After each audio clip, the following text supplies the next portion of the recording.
నమస్తే, మీరు చూస్తున్నారు ఎస్జీఆర్ నేటి వార్త. నా పేరు ఎస్జీ రెడ్డి, సీనియర్ జర్నలిస్ట్. సమాజంలో మాదక ద్రవ్యాలు, గాంజాయి, కొకైన్ ఇంకా అనేక మాదక ద్రవ్యాలు వినియోగం పైన ప్రతి ఒక్కరూ అవగాహన కలిగి ఉండి ఈ మాదక ద్రవ్యాల వినియోగాన్ని నిరోధించేందుకు ప్రతి ఒక్కరూ బాధ్యతగా వ్యవహరించాలని అనంతపురం డిప్యూటీ కలెక్టర్ రామకృష్ణారెడ్డి పిలుపునిచ్చారు.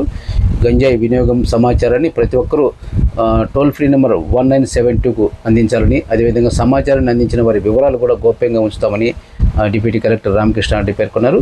ముఖ్యంగా సమాజంలో గంజాయి వినియోగాన్ని పూర్తిగా నిరోధించేందుకు ప్రతి ఒక్కరూ తమ వంతు బాధ్యతగా అటు పోలీస్ శాఖ, అదేవిధంగా యువత, అదేవిధంగా పబ్లిక్ అంటే ప్రజలు కూడా తమ వంతు బాధ్యతగా ఈ నిరోధాన్ని అంటే గంజాయి వినియోగాన్ని పూర్తిగా నిరోధించేందుకు సహకరించాలని ఆయన కోరారు. మంగళవారం అనంతపురంలోని ఆర్ట్స్ కళాశాల నుంచి సప్తగిరి సర్కిల్ వరకు ఈ గంజాయి అదేవిధంగా మాదక ద్రవ్యాల నిరోధంపై అవగాహన కల్పిస్తూ కాలేజీల విద్యార్థులతో భారీ ర్యాలీ నిర్వహించారు. ఈ సందర్భంగా మాదక ద్రవ్యాల వినియోగం పైన విద్యార్థులకు అవగాహన కల్పించడంతో పాటు మాదక ద్రవ్యాల వినియోగంపై భవిష్యత్తులో వచ్చే ఆరోగ్య సమస్యలు, అదేవిధంగా కలిగే అనర్థాల గురించి విద్యార్థులకు వివరించారు.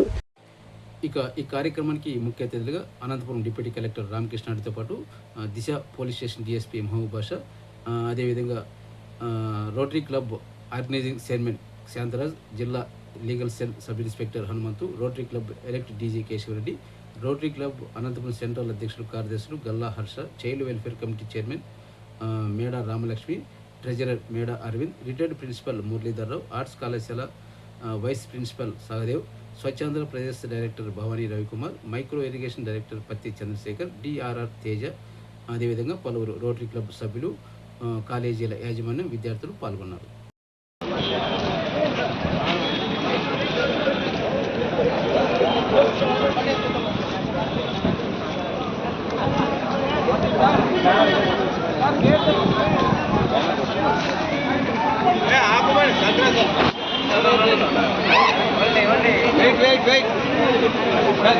బాబు ఉన్నారండి